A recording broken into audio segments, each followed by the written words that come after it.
오늘 제목을 주의 이름을 위하여 이렇게 좀 잡았고요. 오늘 제 47주일 제 122문입니다.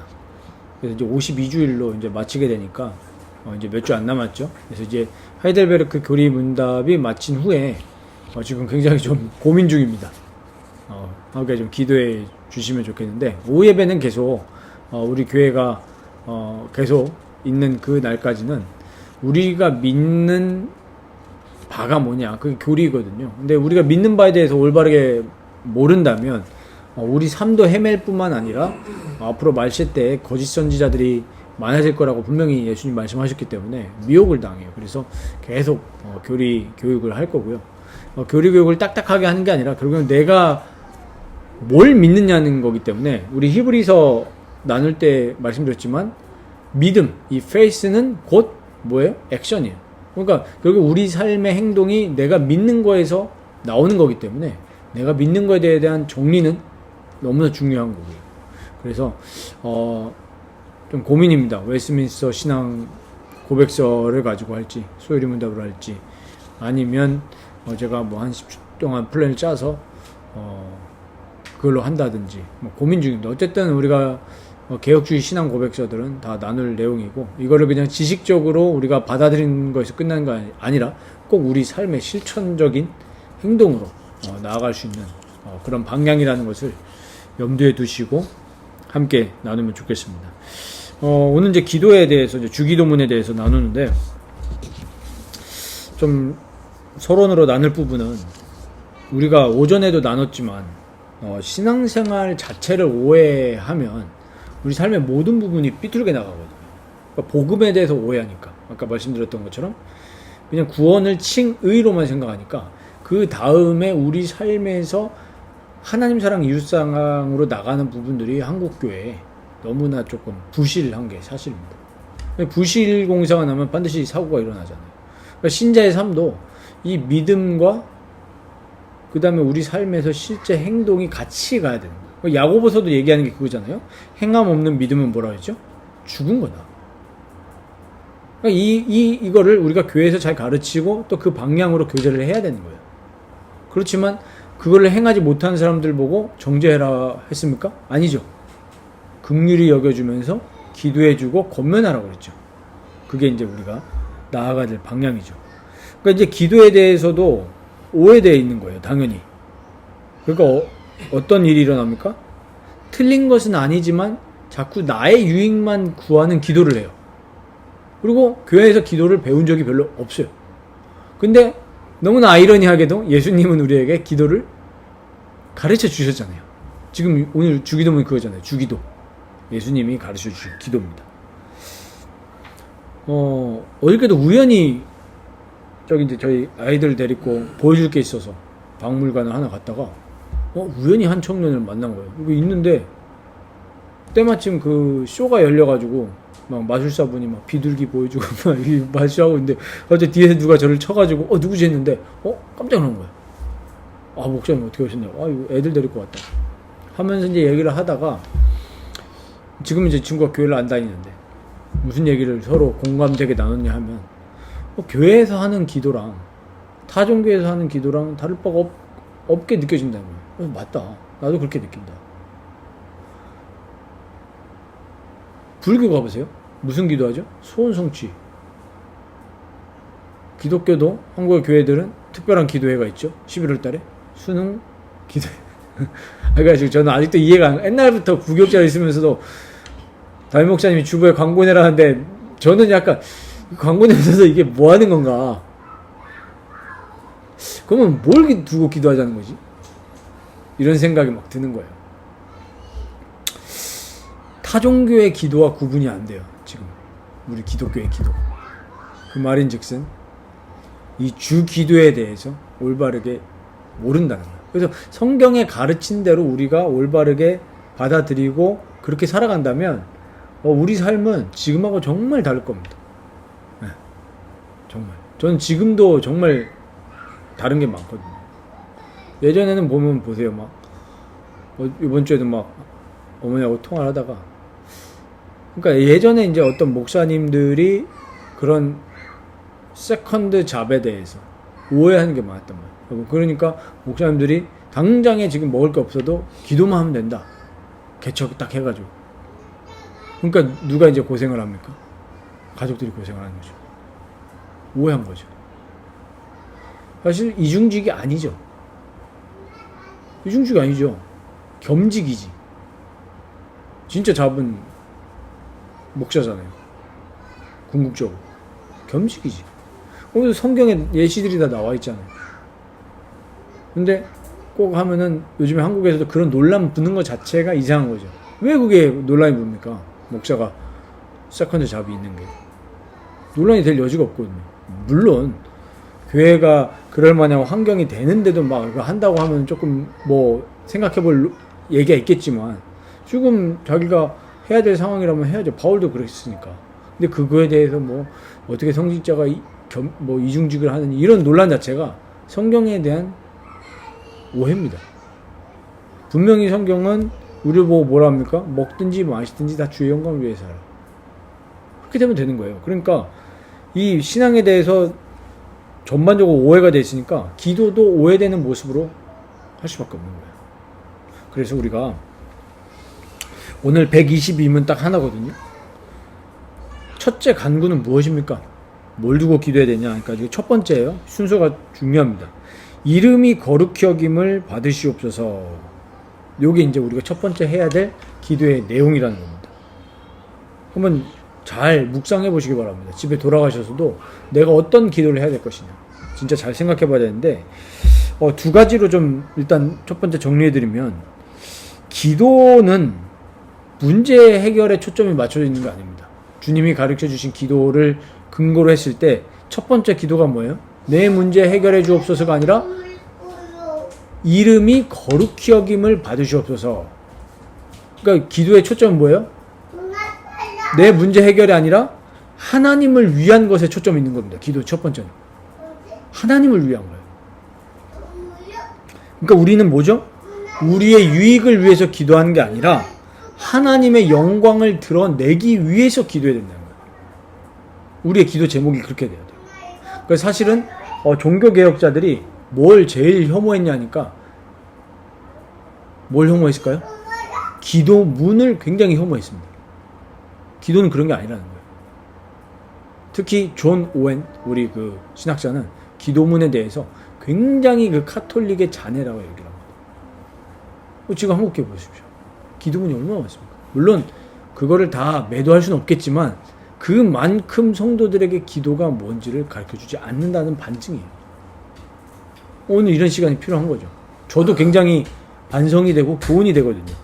기도는 내 문제 해결이 첫 번째가 아니라, 물론 그러니까 우리가 다 성경에도 보면 다 간구하라고 했죠. 모든 일에 감사함으로 간구하라고 했지만 우리가 궁극적으로 기도는 하나님의 영광을 드러내기 위해서 기도해야 되는 거예요. 그러면 우리가 여기서 조금 오해하기 쉬운 게, 우리가 기도를 하거나 어떠한 행위를 해서 하나님이 거룩해지시는가, 어떻게 생각하십니까? 내가 뭘 해야 하나님이 거룩해지실까요? 그건 아니에요. 하나님은 우리의 노력을 통해서 거룩해지시는 분이 아니라 스스로 거룩하신 분입니다. 내가 이러한 어떤 행위를, 하나님께 이로운 행위를 한다고 해서 하나님은 우리의 공로를 통해서 거룩해지신 분이 아니라 그냥 처음부터 거룩하신 분이에요. 이걸 우리가 신학적인 용어에서 신적 수동태라고 하거든요. 신적 수동태. 우리 수동태는 아시죠? 신적 수동태란 말은 행위의 주체가 우리가 아니라, 사람이 아니라 하나님인 거예요. 그러니까 우리를 통해서 하나님이 거룩하심을 받는 게 아니라 하나님이 자기의 이름을 거룩하게 하신다는 거예요. 그러면은 왜 우리가 주님의 이름이 거룩히 여김을 받도록 왜 우리가 기도를 하라고 했을까요? 모순이잖아요. 하나님이 스스로 거룩하심을 받는 분인데 왜 우리가 주의 이름이 거룩히 여김을 받으시옵소서라고 왜 기도를 하라고 시키셨는가? 그래서 오늘 여기에 나오죠. 그래서 어떻게 간구해야 되냐 하니까 첫 번째가 우리가 주님을 바르게 알아야 되는 거예요. 왜 그랬습니까? 우리가 하나님을 올바르게 알지 못하면 우리가 하나님께 거룩과 찬양과 영광을 드릴 수가 없겠죠. 그러니까 지금 일어나는 현상들이 그런 거예요. 하나님을, 성경을 올바르게 알아서 삼위일체 하나님을 올바르게 이해하지 못하고 우리가 믿는 바에 대해서 정리가 안 되니까 거룩이라는 게 나옵니까? 안 나오죠. 그래서 오히려 목사들 때문에 하나님이 욕을 먹고 있는 거예요. 지금 법원에 가보십시오. 검사하고 판사들이 욕을 하는 거예요. 왜? 그렇게 목사들이 고발당해서 많이 오니까. 지금 하나님의 이름이 거룩히 여김을 못 받잖아요, 세상으로부터. 성도들 때문에, 장로들 때문에 못 받잖아요. 왜 그래요? 하나님을 바르게 알지 못하기 때문에 일어나는 현상이에요. 그래서 오늘 교리문답에 너무나 깔끔하게 정리해 주잖아요. 이름이 거룩히 여김을 받는 것이 스스로 하나님은 거룩함을 받는데 우리가 어떤 행위를 해서 거룩함을 받는 게 아니라 주님을 바르게 알아야 된다는 거다. 요한복음 17장 3절. 영생은 하나님을 아는 거라고 했어요. 삼위일체 하나님을 아는 거. 우리가 하나님을 바르게 알기 위해서 그래서 늘 성경을 가까이 하시기 바랍니다. 저는 이번 주에 예레미야서 묵상하다가 무슨 걸 느꼈냐면 하나님은 교만함과 자만함을 싫어하시는 분이구나. 이걸 깨닫게 되잖아요. 그럼 우리가 하나님을 더 알게 되죠. 하나님은 교만함과 자만함을 싫어하시는구나. 그럼 뭘 원하시냐? 하나님을 의지하기를 원하시는구나. 내 지혜와 내 지식을 자랑하면서 뽐내면서 살아가기를 원치 않으시는구나를 깨닫게 되잖아요. 저는 그거를 뭘 통해서 봤냐? 이번 주에 예레미야서를 통해. 사람마다 조금씩 다르겠죠. 예레미야서를 통해서 좀 뭐랄까 이 시대를 볼 수도 있고 개인을 볼 수도 있고 있는데 어쨌든 하나님 말씀을 통해서 하나님의 성품을 알게 되죠.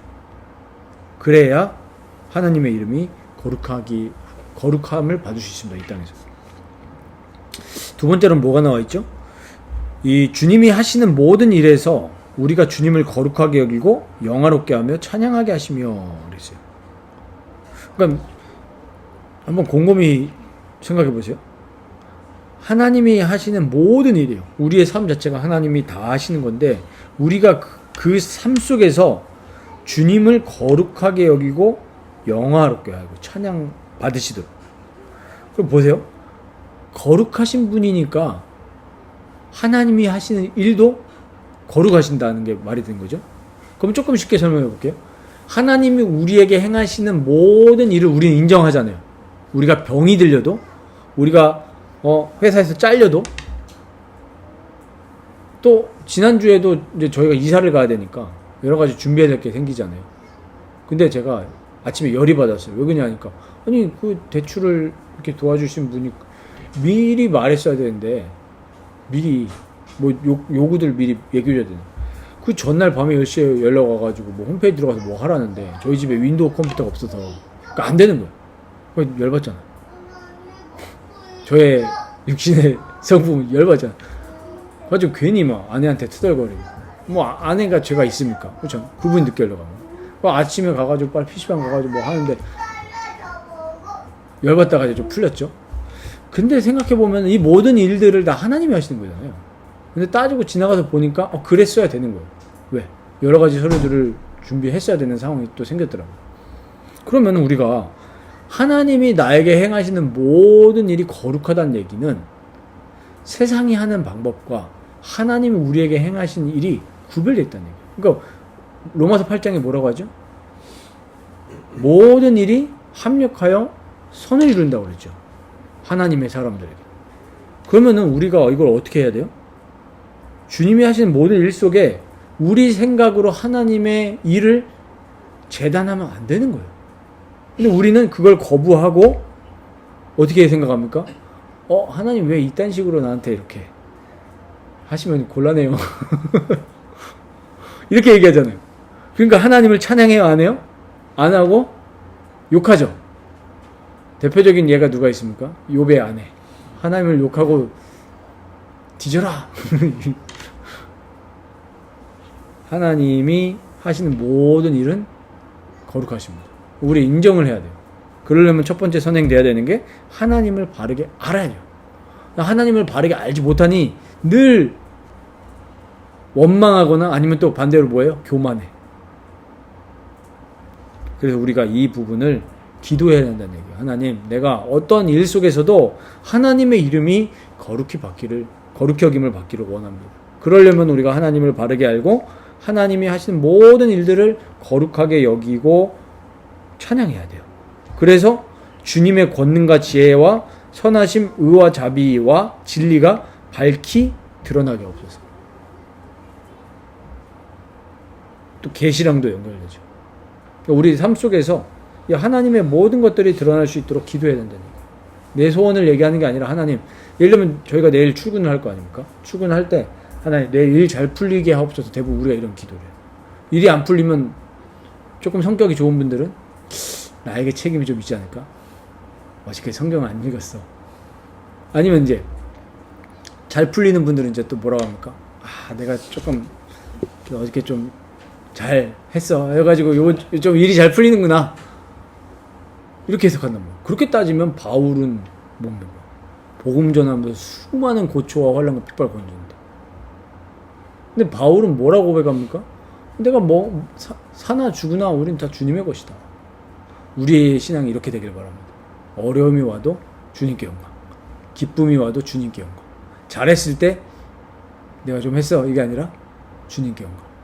지난주에도 제가 글을 이렇게 좀 쓰면서 느낀 게, 목사들의 최고의 함정이 내 영광 받는 거예요. 그래서 개척을 했어요. 가지고 성도가 부흥했어요. 그러면 반드시 한국교회에서 요청하는 게 뭔지 아십니까? 책 쓰라는 거예요.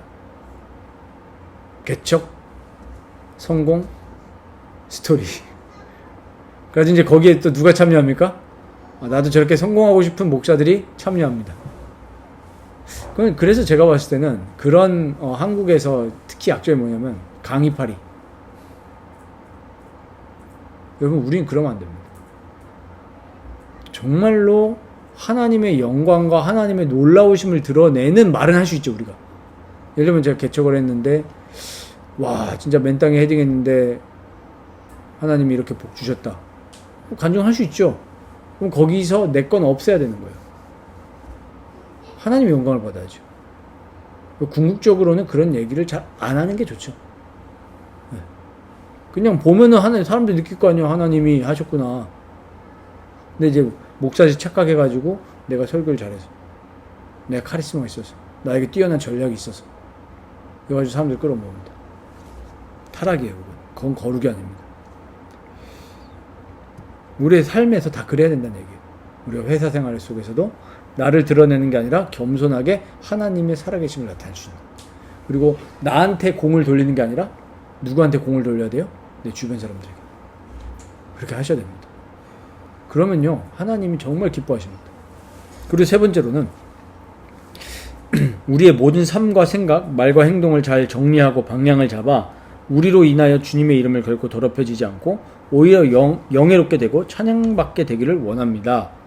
이 말은 무슨 말입니까? 우리의 모든 말과 행동을 주님이 주장해 주옵소서. 나를 붙잡아 주셔서 하나님이 원하시는 삶과 행동이 될 수 있도록 그렇게 기도하라는 얘기예요. 벌써 여기에 우리가 기도해야 될 내용이 딱 정리되어 있죠. 이름이 거룩히 여김을 받으시옵소서에 이런 풍성한 내용이 들어가 있었습니다. 근데 대부분 우리가 그걸 잘 몰랐죠. 왜 그래요? 교리문답을 무시해서 안 배우니까. 이미 다 정리돼. 이게 언제요? 1563년도. 거의 500년이 다 됐어요. 근데 이렇게 우리가 무지한 거예요. 그래서 우리 이 교리문답의 내용을 오늘 알았잖아요. 이거를 집에 가셔서 다시 상기하고 기도하시면서 우리의 기도가 정말로 문제 해결을 위한 게 아니라 하나님의 영광을 드러내고, 또 우리가 하나님의 영광을 드러내고 찬양할 수 있기 위해서 하나님을 바르게 알고 모든 삶 속에서 그 하나님이 하시는 일들을 거룩하게 여기고. 저는 이거 묵상하면서 하나님이 내가 거룩하니 너희도 거룩하라, 이건 우리가 너무 잘 알고 있는데, 하나님이 하시는 모든 일을 거룩하게 여기라는 건 제가 되게 뭐랄까 좀 신선한 충격이었어요. 하나님이 하시는 일을 거룩하게 여기라.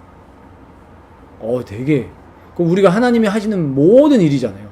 내가 직장에서 잘려도 그걸 어떻게 여기라는 얘기예요? 거룩하게 여겨라. 우리가 먹는 것도 거룩하게 여겨야 된다. 그럼 우리가 먹을 때 어떻게 먹어야 돼요? 막 불신자들처럼 막 그렇게 먹고 마시는 게 아니라 먹을 때도 어떻게 해요? 정말 하나님의 영광을 드러내는 식사가 돼. 그러니까 먹을 때 함부로 먹을 수 없죠. 막 네, 그냥 여기까지 하겠습니다. 불신자처럼 막 그렇게 먹으면 되겠습니까? 품격이 있어야죠. 정말 하나님의 사람은 먹는 것도 품격이 있고. 왜? 먹든지 마시든지 하나님을 위해서 하는 거예요. 우리의 기도 내용이 이렇게 된다면 너무나 건강한 신앙과 인격이 되겠죠. 그리고 공동체에 모였을 때도 우리가 그렇게 권면하고 그렇게 살아갈 수 있다면 정말 하나님이 원하시는 공동체가 되겠죠. 오늘 산상수훈 내용과 사실 이제 이 마태복음 6장의 주기도 내용이 산상수훈의 내용이거든요. 마태복음 5장에서 7장 사이 6장이 있으니까. 그래서 우리가 산상수훈을 다 마치게 되면 굉장히 우리의 신앙이 업그레이드 되어 있지 않을까 이렇게 생각을 합니다. 그래서 한 주간 잘 이 내용을 정리해 보시고 우리의 기도가 정말 풍성하고 또 올바른 방향으로 갈 수 있도록 그렇게 인도받으시면 좋겠습니다.